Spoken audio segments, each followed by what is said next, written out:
Hello everyone. आज हम double column cash book पढ़ेंगे। पहले हमें लास्ट सेशन में हमने पढ़ा था सिंगल कॉलम कैश बुक। जो कैश बुक है उसके अंदर अमाउंट का सिंगल कॉलम होता था।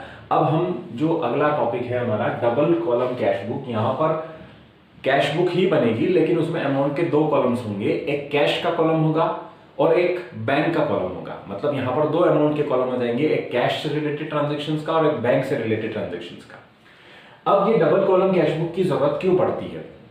देखो बेटा, आज के दौर में बिजनेस जो होता है उस बिजनेस में बहुत सारे ट्रांजैक्शंस होते हैं बैंक के। इवन मैक्सिमम ट्रांजैक्शंस बैंक के थ्रू ही होते हैं। तो वहां पर आपको हर समय समय पर बैंक के अकाउंट की आपकी क्या पोजीशन है उसे भी आपको ध्यान रखना पड़ता है। आपको बैंक के ट्रांजैक्शंस का सारा रिकॉर्ड मेंटेन करना पड़ता है। तो इसलिए डबल कॉलम कैश बुक बनाई जाती है ताकि कैश के साथ साथ बैंक अकाउंट की हमारी पोजीशन भी हमको समझ में आ जाए। ठीक है, तो अब हम उसका फॉर्मेट बनाते हैं। फॉर्मेट में कोई डिफरेंस नहीं है, सेम वैसा के वैसा ही फॉर्मेट है, सिर्फ एक कॉलम कैश बैंक का अलग से खुल जाएगा, बाकी सेम फॉर्मेट रहेगा। तो ये आ गया आपका, ये साइड हो गई आपकी डेबिट साइड, ये साइड हो गई आपकी क्रेडिट साइड। अब सबसे पहले इधर चलते हैं। सबसे पहला कॉलम हमारा डेट का हो जाएगा। उसके बाद इधर हम क्या लेते हैं, रिसिप्ट्स लेते हैं। तो ये कॉलम हमारा रिसिप्ट्स का हो जाएगा। फिर हमारा लेजर फोलियो का कॉलम हो जाएगा। फिर हमारे दो कॉलम कैश और अमाउंट के हो जाएंगे, एक कैश का होगा और एक बैंक का होगा। साइमल्टेनियसली इधर भी सेम वही बनेंगे, एक आ जाएगा डेट का कॉलम। अब फिर हम इस साइड में क्या लेंगे, पेमेंट्स का कॉलम लेंगे, पेमेंट्स। ठीक है, और यहां पर हमारा एक लेजर फोलियो का कॉलम भी हमने खोल दिया और इधर दो कॉलम खुल जाएंगे, एक कैश का कॉलम आएगा और एक बैंक का कॉलम आएगा। ठीक है, यहां पर ऊपर हम लिख देंगे कैश बुक। ठीक है, अब पेज नंबर 107 107 नंबर पेज पर एक एग्जाम्पल लिया है। उसी का एग्जाम्पल का कैश बुक हम कैसे बनाएंगे मैं आपको समझा देता हूं। Following transaction related to messrs tools India. तो ये टूल्स इंडिया के ट्रांजेक्शन है, तो हम यहां पर लिख देते हैं मैसर्स टूल्स इंडिया। ठीक है, इसकी कैश बुक बन रही है। फर्स्ट ट्रांजेक्शन सितंबर का महीना 2017 का। 1 सितंबर को बैंक बैलेंस 42,000 है और 1 सितंबर को कैश का बैलेंस है 15,000। मतलब ये ओपनिंग बैलेंस ले रखे हैं। ये दोनों कैश और बैंक एक असेट है और असेट का ओपनिंग बैलेंस डेबिट में लिखते हैं। तो हम यहां पर डेबिट साइड में सितंबर 01 में टू बैलेंस बीटी लिख देंगे। ठीक है, कैश के कॉलम में कैश का बैलेंस लिख देंगे। तो कैश के कॉलम में बैलेंस आ रहा है 15,000 रुपीज का और बैंक के कॉलम में बैंक का बैलेंस लिखेंगे तो ये आ रहा है 42,000 रुपीज का। ये हमारा हो चुका है। Next, purchase goods by cheque. Goods खरीदा और चेक से पेमेंट किया है, मतलब पेमेंट हुआ है। तो आपको कहां जाना है, पेमेंट साइड में जाना है। और अगर ये पेमेंट चेक से हुआ है यानी बैंक के कॉलम में आपको अमाउंट लिखना है। ठीक है, तो अब यहां पर आप लिखोगे सितंबर 04 को बाय परचेज और अमाउंट कहां लिख दोगे आप, बैंक के कॉलम में लिखोगे 12,000 रुपए, क्योंकि ये चेक से पेमेंट हुआ है। Next, sale of goods for cash. Goods बेचा, कैश में बेचा। गुड्स बेचा तो पैसा आया तो रिसिप्ट में जाएंगे और किससे आया, कैश से आया तो कैश के कॉलम में लिख देंगे। तो यहां पर हम डेट लिख देते हैं सितंबर 8 टू सेल्स और कैश के कॉलम में हमने लिख दिया 6,000 रुपए। ये खाली हो गया। Next, purchase machinery by cheque. Machinery खरीदी 5,500 रुपए की और वो चेक से खरीदी। ठीक है, चेक से खरीदी तो पेमेंट हुआ है और चेक से खरीदी इसलिए बैंक के कॉलम में ले जाएंगे। तो यहां पर नेक्स्ट आ जाएगा सितंबर 13 को बाय मशीनरी। ठीक है, और यह आ जाएगा आपका 5,500 रुपए। Next, sold goods and received cheque 4,500 रुपए। गुड्स बेचा और उससे पैसा आया 4,500 रुपए का। ठीक है, तो यहां पर गुड्स बेचा है बेचा है तो सेल्स हुई है, पेमेंट आया है तो आप सेल्स में जाओगे, और यहां पर सितंबर 16 को आप लिखोगे टू सेल्स, ठीक है।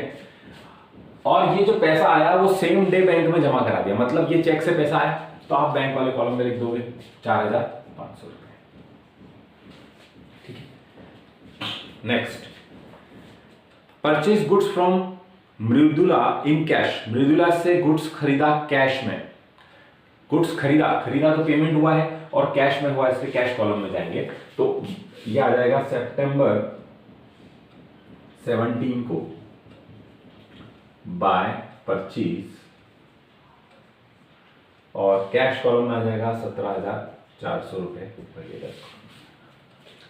Next, purchase stationery by cheque, stationery खरीदी चेक से खरीदी, तो पेमेंट हुआ है इसलिए बाय स्टेशनरी, यह आपका सितंबर 20, और चेक से इसलिए चेक वाले कॉलम में आएगा 1100 रुपए। Next, cheque given to Rohit, Rohit को चेक दिया है यानी रोहित को पेमेंट किया है ना, पेमेंट किया है तो पेमेंट साइड में लिखेंगे बाय रोहित, और यह आपकी डेट आ जाएगी सितंबर 24, चेक से है इसलिए चेक वाले कॉलम में आ जाएगा 1500। Next, cash withdrawn from bank, bank से पैसा निकाला, बैंक से पैसा निकाला तो एंट्री क्या बनी बेटा, cash account debit to bank account. अब यहां पर कैश और बैंक दोनों चीजें हो और यहां पर आपके पास दोनों के कॉलम्स है, तो आपको दोनों साइड एंट्री करनी पड़ेगी, इसको बोलते हैं कॉन्ट्रा एंट्री बेटा। जहां पर कैश और बैंक दोनों आ जाते हैं वो एंट्री क्या कहलाती है, कॉन्ट्रा एंट्री होती है। तो ये जो ट्रांजैक्शन है cash withdrawn from bank, bank से पैसा निकलवाया, तो ये एक कॉन्ट्रा एंट्री है क्योंकि इसकी एंट्री क्या बन रही है, cash account debit to bank account, ठीक है। तो अब आपको इसकी दोनों साइड एंट्री करनी है। देखो सबसे पहले आप क्या देखोगे कि कैश बिजनेस से पैसा निकाला, सॉरी बैंक से पैसा निकाला, बैंक से पैसा निकाला तो प्राप्त किसको हुआ है, कैश प्राप्त हुआ है, और किसको प्राप्त हुआ है, बिजनेस को प्राप्त हुआ है, तो रिसिप्ट साइड में कैश प्राप्त हुआ है, तो यहां लिखेंगे हम टू बैंक, और कैश प्राप्त हुआ है तो कैश के कॉलम में लिख देंगे 10,000 रुपीज, ठीक है। और ये डेट हो जाएगी आपका सितंबर 27। फिर से समझ लेना, बैंक से जब पैसा निकाला तो बिजनेस में कैश आया, तो बिजनेस में रिसिप्ट हुई, कैश में रिसिप्ट हुई, यहां पर लिख दिया 10,000 और दूसरे अकाउंट का नाम लिख दिया टू बैंक, ठीक है।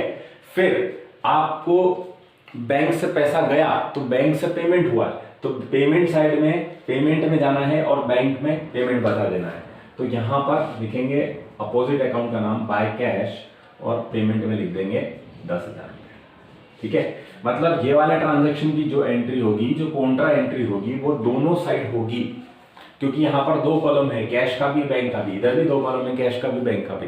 तो अगर एक एंट्री के अंदर कैश और बैंक दोनों है तो उसकी एंट्री दोनों साइड में जाएगी, ठीक है, और इसको कॉन्ट्रा एंट्री बोलेंगे।